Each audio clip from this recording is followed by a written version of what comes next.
from council, please. Joanna Carey for the people.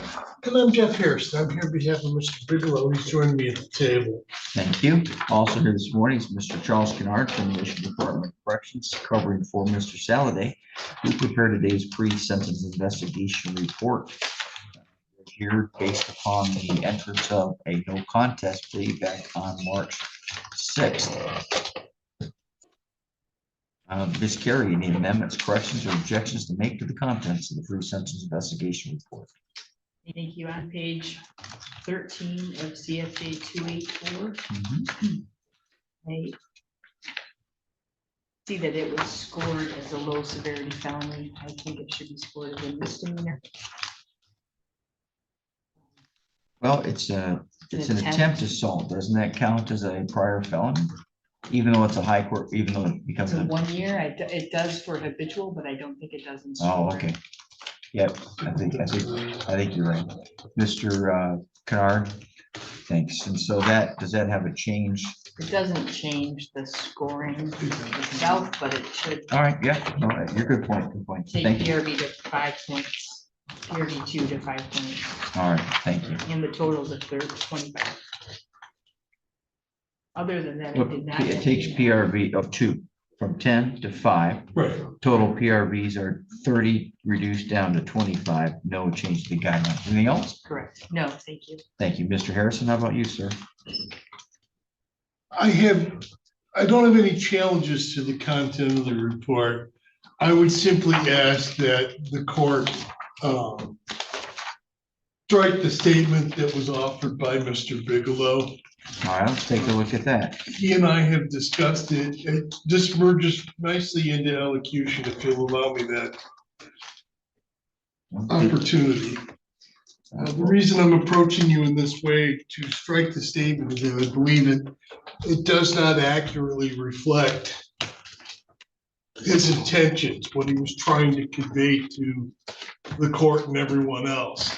There's a phrase right in the middle of it. It's extraordinarily, well, it's a problematic statement because he says was not caught driving.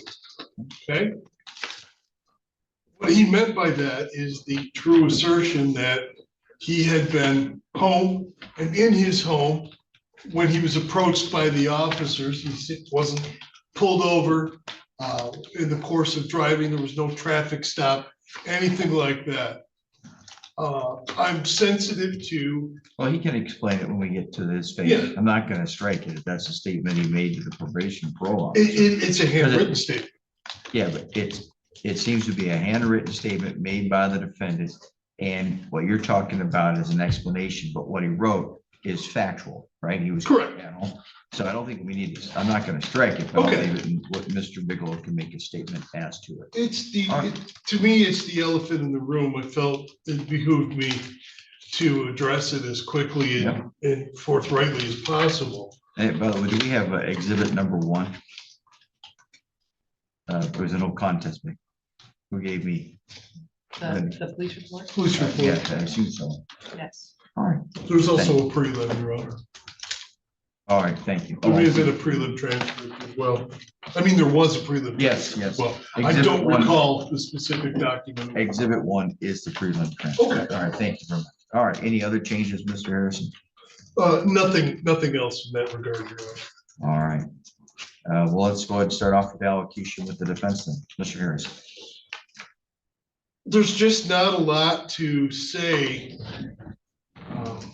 And again, it may be the case where too many words or one extra word may actually inure to his detriment here, as opposed to an effort on whosever behalf, his own or mine, to support his situation here. It's clear that Mr. Bigelow has a drinking problem. It's clear that Mr. Bigelow has a drinking and driving problem. The foremost thing of that, thing that keeps coming back, is the alcohol.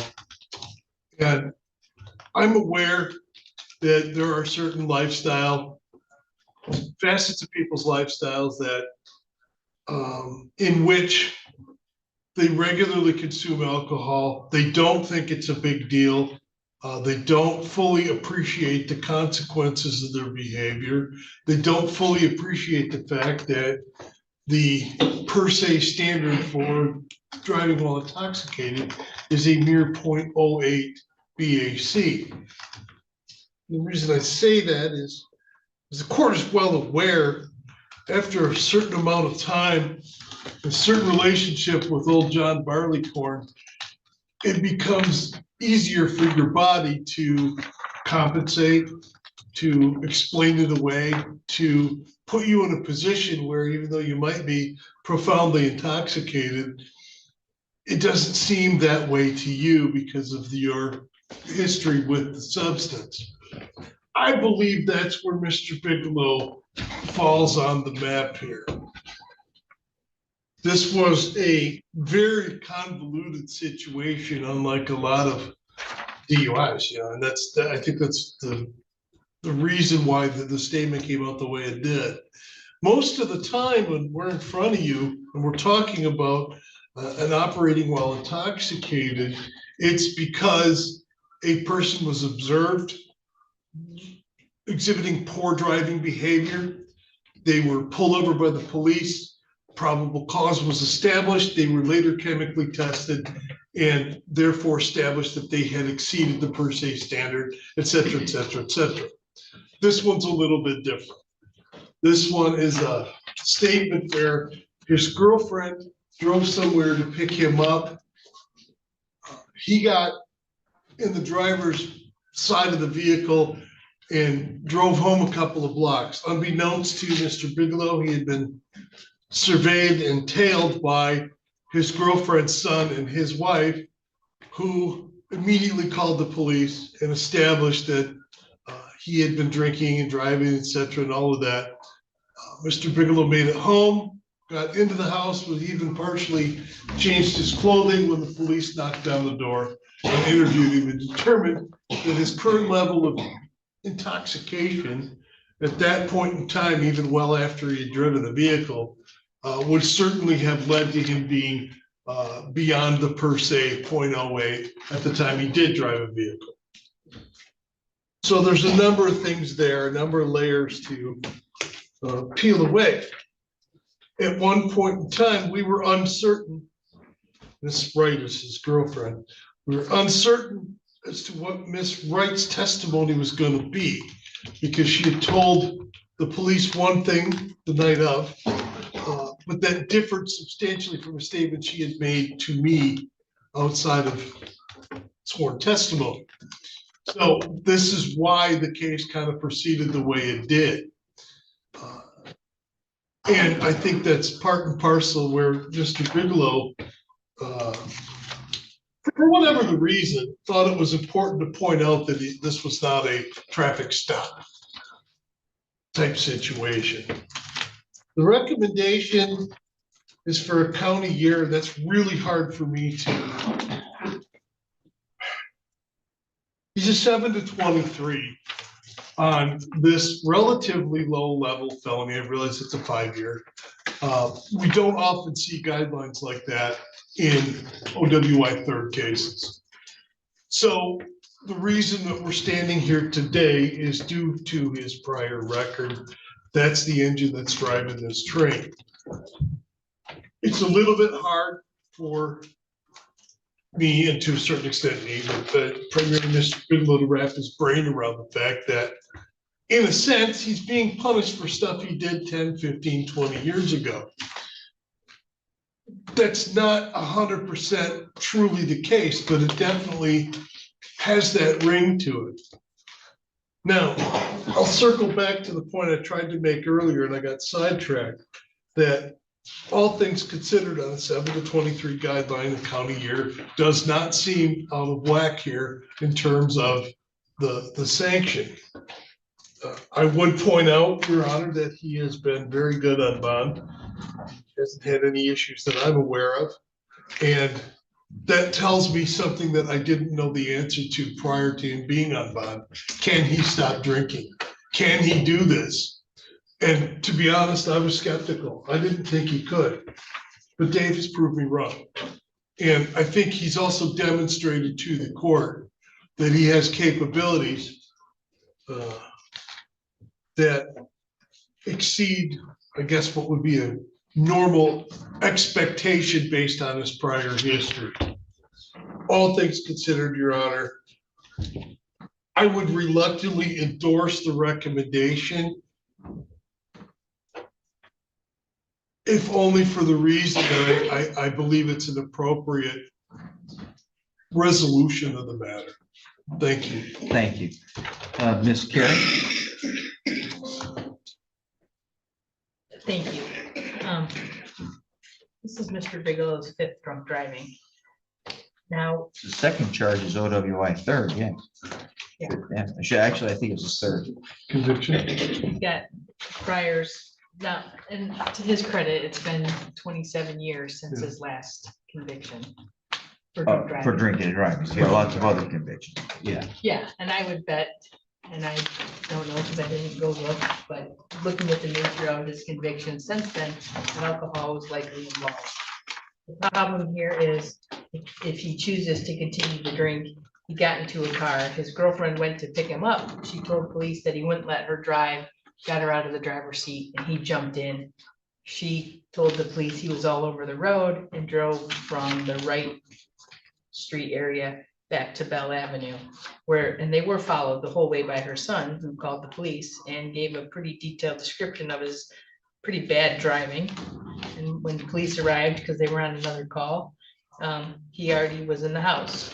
But his phone, they called, had Miss Wright call his phone, and it was on the driver's seat of the vehicle. The defendant's phone was. He was driving, we know he was driving, and he was drunk. I think frankly, the recommendation is reasonable, and I'm going to ask the court to sentence him accordingly to the 3 years probation, and we'll leave the jail term to your discretion. Thank you. All right. Thank you. By the way, Mr. Kennard, when we look at CFJ 284, page 18, we'll need to make some changes because I don't think he was in Dukoski Hall 126 years ago.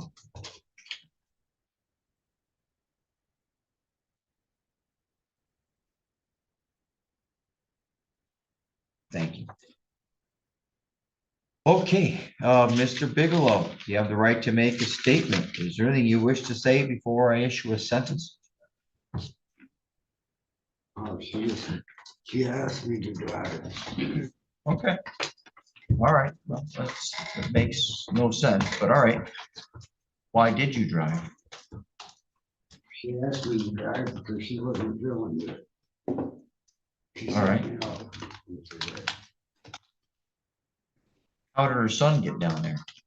Why did her son go with her? Remember her son? Her boy wanted to go to my house. He's not allowed over there. I told him he couldn't be there.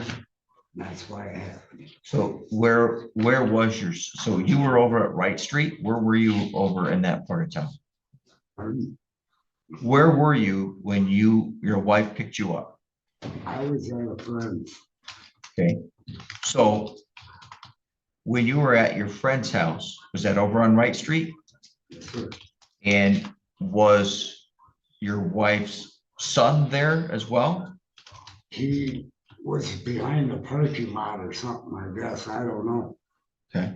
I have no clue on that. So he just happened to be nearby and she drove not wanting to, that because she didn't feel well. I had So- called her to pick me up.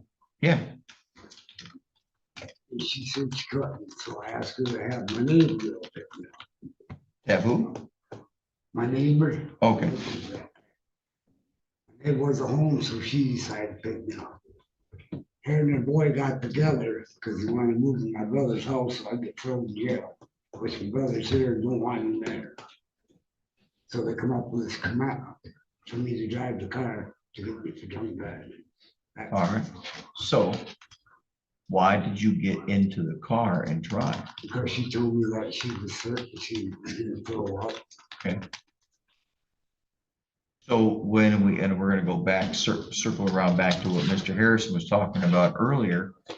In your statements, your handwritten statement said find it to make sure I get it correct. You were drinking at home, is that right? When I got home here. Yeah. You got arrested at home and you weren't caught driving. No, it's about half hour, I just got out of the shower. Yeah, but you had been driving. Right? But you had been driving. I know that, yeah. All right, so here's the next thing that nobody talked about. And the reason why I was not going to strike the language. Right above it on this report, CFJ 284, page 4, it says, what did you do? It said you were accused of drunk driving. You were accused.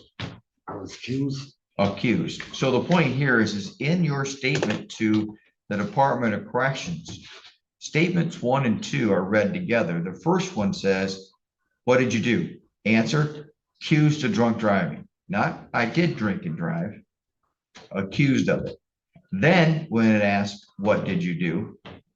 Or why did you do it? You said, well, I was at home. I got arrested at home and I was not caught drunk driving. See, Mr. Harrison knew that I would look at that statement, which was right. And he knew that I would read that as you saying I didn't do it. But you did do it, right? I drove the car, yeah. Okay. So, was he on probation or parole at the time this offense occurred? No. So what was the reason I was given for accepting the no contest plea? Level of intoxication. But yet he clearly remembers it. You see how it's kind of insulting to the court that I take a no contest plea. I'm only allowed to take it under a couple certain circumstances.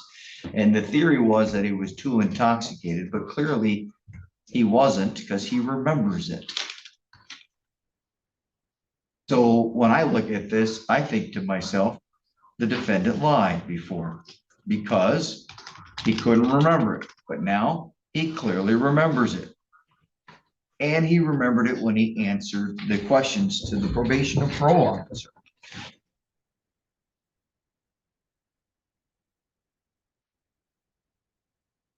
So, Mr. Bigelow, since you've been on bond, have you done any treatment? I'm hooked up with Catholic Human Service. How often do you go to Catholic Human I go Services? to their mom. Since this case came about, how many times have you been to Catholic Human Services? I was there. They already had filled up. So Okay. Yeah.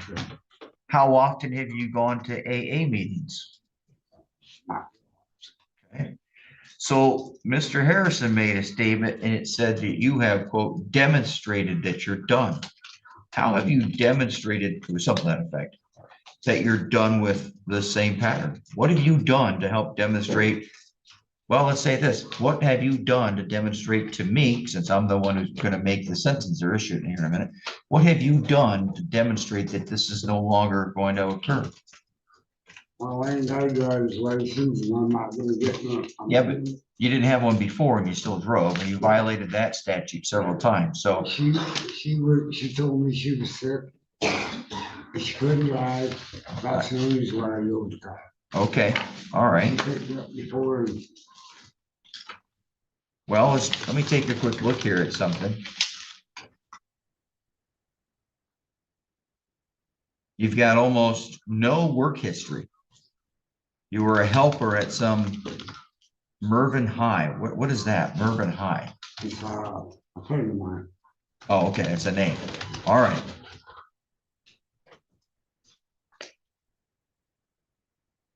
You don't have any employment history. You are 68 years of age. How do you feed yourself? Social Security? Well, no, because you wouldn't have put into Social Security if you were working. What have you done to take care of yourself, provide for yourself?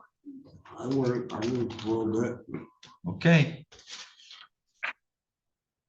I don't even call it something.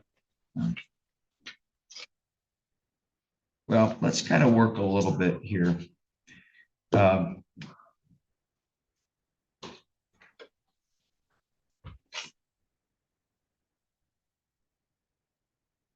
Your criminal history is not good. It began in 1978 with an assault and battery. And after that was done, you made it less than a year where you picked up, looks like a drinking and driving or something, some kind of liquor offense, alcohol offense. I don't know what that is. Then you made it about 6 years. You picked up something. We don't know what that is. 1987. Well, I was fishing on a license, but you start to get these. I'm going to assume. Well, I can't assume, but I suspect they have to do with alcohol because you got a series of disorderly conducts beginning in 1988, 1989. Then while on probation, you picked up another assault. It says dismissed. I don't know why it was dismissed. Then we get into 1990. There's another disorderly. Then you've got a vehicle accident in 92. 92, you get a drinking and driving that's charged as a second, which makes a little bit difficult for me to know where the other drinking and driving occurred. But anyways, that's your second, 1992. And you were on probation when you picked up some other little offense, littering, but then you get an assault and battery while still on probation. You get off of probation, you made it 2 days in 1996. You made it 2 days before you picked up another alcohol charge. Then operating under the influence in 1996.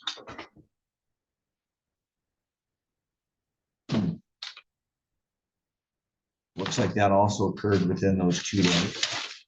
1996, later in September, while on probation, you picked up another assault and battery. You pick up also a driving license suspended, and then you violated bond by driving while your license was suspended the next time in 1999.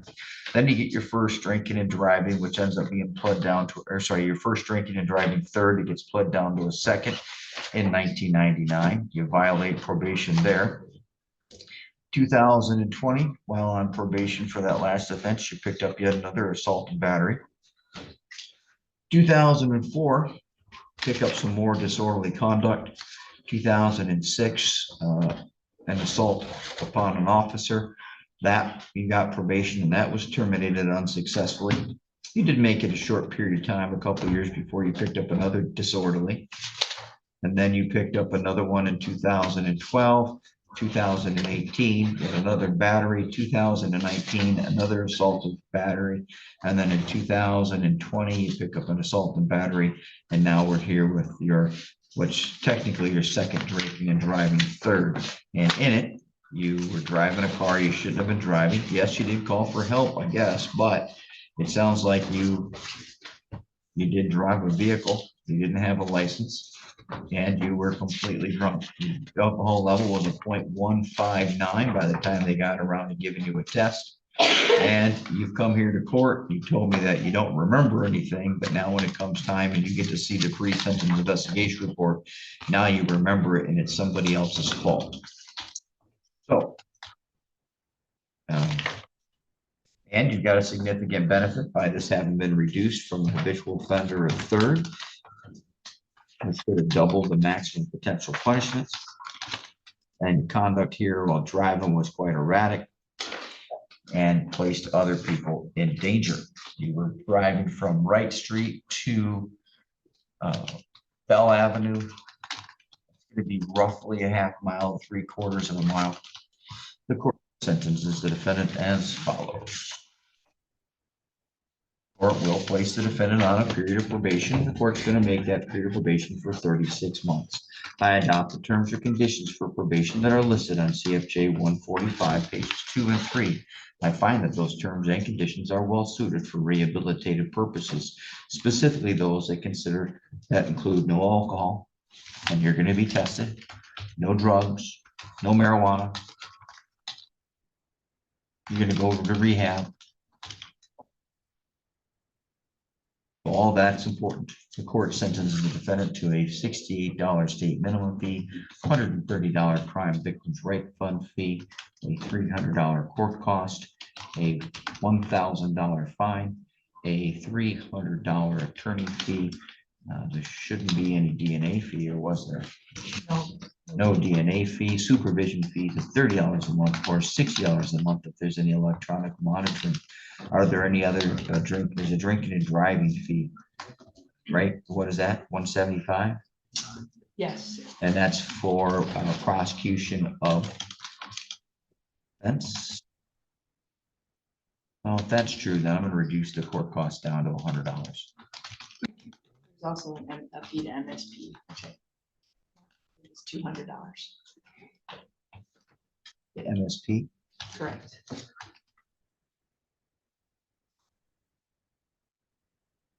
$200 for the Michigan State Police as reimbursement. Okay, now the next question is this: what does the court do with the defendant? Well, he doesn't have a job to go to. He doesn't really have any job history. He's continuing to drink and put people at risk. And I'm going to tell you, I'm finding today by preponderance that his conduct has been relatively untruthful throughout the processing of this case, at least when it comes to speaking with the judge. The court sentences the defendant to 300 days in jail, and the defendant receives 6 days of jail credit. I find that that is reasonable and well suited for the factors. This is, of course, in a straddle cell, so it's within the straddle cell. I don't need to find any special reasons for cause, and I'm given the 300 days instead of 365 because if he does mess up, he's likely to still get a couple more jail sentences. But if he keeps messing up, it won't take long for him to get a prison sentence. But I hope that he doesn't. I want to be positive. I want the defendant to take advantage of some opportunities there in the jail. I want him to get some treatment. I want him to stay sober. I want him to stop driving a vehicle. The defendant has the right to be considered for early release from probation at halftime if he's successful and completes all the other previous terms and conditions. All fines and costs are due within 56 days, or otherwise a 20% penalty will be added. The court will waive that 20% penalty if the defendant continues to make consistent payments while on probation. Have I missed anything, Mr. Kennard? No, Your Honor. Miss Carey? No, thank you. All right. Mr. Harrison's going to bring to you, Mr. Bigelow, 2 copies of one document. You're going to place your initials on one copy. Doing so neither elects nor waives any rights. It merely acknowledges your receipt of your copy of the document. This document tells you that you have the right to appeal the conviction and sentence in your case. That is typically done by filing a claim of right to appeal. However, based upon the applicant's plea, any appeal is done by filing an application for leave to appeal. If you choose to file an application for leave to appeal and you want the court to appoint an attorney to assist you, you may complete the bottom half of that document and return to the court within 42 days. If you choose not to appeal, you may simply dispose of your copy of that document. Thank you. And it's the judgments of the end.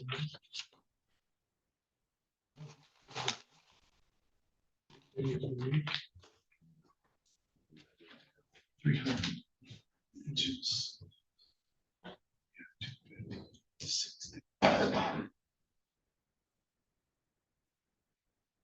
All right, thank you very much. May I approach you, Your Honor? Thank you very much, Mr. Harrison. We are adjourned. Our next case is coming up with people in the state of Michigan versus Scott Bossack. This is file number 25-14174 FH.